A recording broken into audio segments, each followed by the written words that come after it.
Meeting थी आज और बल्कि आप अभी आए हैं, जो इससे पहले जो प्रेस कॉन्फ्रेंस थी उसमें हमारे जिला अध्यक्ष भी थे और जो हमारे सह प्रभारी हैं श्री कृष्णलाल पंवार जी, राज्यसभा सांसद, वो भी थे। और आज हमारे जितने साथी हैं उनके साथ आज मीटिंग की गई है और चुनाव प्रचार में पूरे ज़ोर शोर से सब जुड़ें और भारतीय जनता पार्टी के उम्मीदवार भव्य बिश्नोई को बड़ी जीत दिलाने में अपना योगदान दे, इसी बारे में चर्चा की गई थी। नाराजगी तो नहीं है?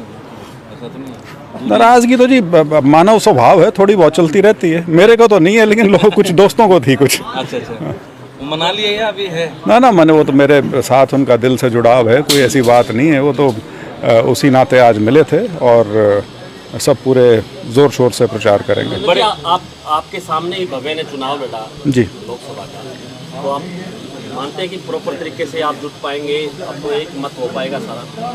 नहीं, देखिए, चुनाव जो पिछला चुनाव था वो उस समय तो अलग पार्टी में थे, तो जैसे और मैं भव्य नहीं, मैं तो कांग्रेस पार्टी के वो उम्मीदवार थे, तो कांग्रेस पार्टी को हराने का काम किया था। तो अब वो भारतीय जनता पार्टी में हैं, तो पार्टी के नाते बिल्कुल उनको जिताने में पूरी मदद करेंगे। बड़े चौधरी साहब कब आएंगे मैदान में? उसका जवाब वही दे सकते हैं, उनके लिए मैं जवाबदेही नहीं रखता। तो हल्के में दौरा करेंगे सर कब से? मैं परसों आ रहा हूँ जी दोबारा, और परसों से प्रोग्राम है। तो आज वर्करों ने कोई नाराजगी जताई थी कि किस तरह से?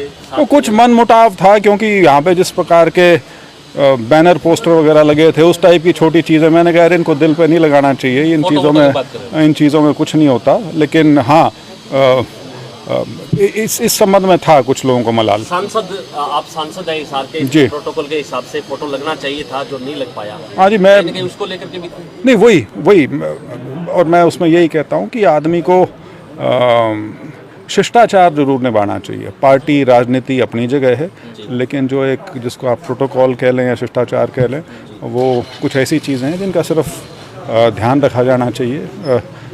अन्यथा मुद्दा कुछ नहीं होता, लेकिन बन जाता है। विजेंद्र जी, ये पोस्टर या नाम की बात करें, ये मुद्दे तो पहले भी आते रहे, जब मुख्यमंत्री दुष्यंत चौटाला कोई ना कोई उद्घाटन करते हैं, शिलान्यास करते हैं हिसार के आसपास, या फिर उचाना की बात करें तो वहाँ के स्थानीय सांसद का या विधायक का नाम कई बार नहीं होता। बहुत दफा इस तरह के मामले देखे जाते हैं। नहीं, खास तौर पे ये शुरू में ज़रूर ऐसा हुआ था, और उसके बाद मेरे को वैसे तो खुद कोई शौक़ नहीं है पत्थर पे या प्लेट पे अपना नाम लिखा देखने का, लेकिन वही शिष्टाचार प्रोटोकॉल के नाते होना चाहिए। ये सरकार की स्टैंडिंग इंस्ट्रक्शंस हैं। जो लोकल एमपी है, एमएलए है, उनका बिल्कुल किसी भी शिलान्यास या उद्घाटन पे ज़रूर नाम होना चाहिए। तो मैंने उस समय चीफ सेक्रेटरी को ज़रूर लिखा था, और उसके बाद उसका सख्ती से पालन भी किया गया था। तो गठबंधन भी नाराज है कि हमारे पोस्टर भी नहीं लगाए जा रहे? वो गठबंधन जाने जी, गठबंधन से तो थोड़ी बहुत नाराज़गी चलती रहती है, कोई नई बात नहीं। तो नतीजे क्या देख रहे हैं फिर? नतीजा तो फोरगॉन कंक्लूजन जो अंग्रेजी में बोलते हैं वो है। सवाल तो सिर्फ इतना है कि जीत बड़ी कितनी होगी। जीत के बारे में किसी को कोई शक हो, मुझे तो ऐसा नहीं लगता। जी, आप बीजेपी के सांसद हैं। आज बीजेपी ने कई जिलों में जिला परिषद की सूची जारी करी है कैंडिडेट्स की, और जेजेपी का कहीं कोई नाम नहीं है। अलग अलग लड़ रही है जेजेपी भी अपने कैंडिडेट खड़ी कर रही है, बीजेपी भी कर रही है। नहीं, अब उसके बारे में मैं आपको ईमानदारी से बताऊं, मुझे सूचना नहीं है कि ऐसा कुछ है। हालांकि इस प्रकार की स्थिति एक बार पीछे जब म्यूनिसिपैलिटी के चुनाव आए थे तब भी उत्पन्न हुई थी। तो अब क्या होगा या आने वाले समय में क्या होगा, देखते हैं। ठीक नहीं चल रहा है। सिरसा में, उदाहरण के लिए मैं बता रहा हूँ, सिरसा में 24 वार्ड है जिला परिषद जी, और 24 के 24 में बीजेपी ने आज अब सूची जारी करी है, अपने उम्मीदवार उतारे हैं, जबकि वहाँ जेजेपी भी सूची जारी कर रही है। आज श्रीमती सुनीता दुग्गल हिसार से, जो सिरसा से जो सांसद हैं, वो भी आदमपुर प्रचार में आई हुई हैं। ये सवाल उनसे पूछें तो बेहतर रहेगा, उनका क्षेत्र है, उनका हल्का है। लेकिन अगर ऐसा है तो मुझे इसकी जानकारी फिलहाल तो नहीं है। विजेंद्र जी, एक सवाल आपसे जुड़ा हुआ है, क्योंकि जब आपको टिकट मिली थी बीजेपी की, क्योंकि बीजेपी की बात करें तो ये कहते हैं कि परिवारवाद की हम राजनीति नहीं करते, लेकिन आपको टिकट मिलने से पहले चौधरी वीरेंद्र सिंह ने इस्तीफा दिया अपने पद से, तब जाकर आपको टिकट मिली। इसी नज़र में आप कुलदीप बिश्नोई यानी कि भजनलाल परिवार को आप कैसे देखते हैं, क्योंकि उन्होंने इस्तीफा दिया, अब उनके बेटे चुनाव लड़े, लेकिन बीजेपी बार बार ये कह रही कि कुलदीप बिश्नोई के आने से हमें फायदा होगा। कहीं ना कहीं परिवारवाद की बात नहीं है, क्योंकि वहीं आपकी जब देखा जाए तो आपको टिकट देने से पहले उनको इस्तीफा देना पड़ा। देखिए, ये परिवारवाद वाली जो बात है, मैं शायद ठीक आदमी नहीं हूँ जिससे सवाल पूछा जाए।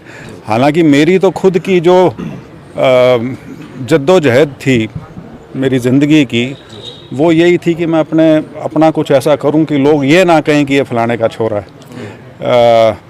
लेकिन मेरा इससे पीछा नहीं छूटा है। आज के दिन भी ख़ास तौर में राजनीति में आने के बाद मेरे को भले ही लोग पूर्व IAS की संज्ञा ज़रूर देते हों, लेकिन चौधरी वीरेंद्र सिंह के लड़के के हिसाब से ही ज़्यादा जानते हैं, तो उससे भागा नहीं जा सकता। हमारा जो परिवेश है, सामाजिक परिवेश जो है, और राजनीति भी उसके अंदर वो झलकता है, तो ये एक ऐसी चीज़ है जिससे हम ये सोचें कि पूरी तरह से ख़त्म हो जाएगा, तो ऐसा तो नहीं हो सकता, क्योंकि बहुत लोगों ने कई साल तक या तो उसी तरह से भजनलाल जी का परिवार है, पिछले 55-60 साल से वो यहाँ सक्रिय हैं, और ना सिर्फ सक्रिय हैं, बड़ी उनकी पकड़ रही है इस इलाके में। तो थोड़ी स्वाभाविक सी चीज़ है कि कई बार अनदेखी करनी पड़ती है इन चीज़ों की।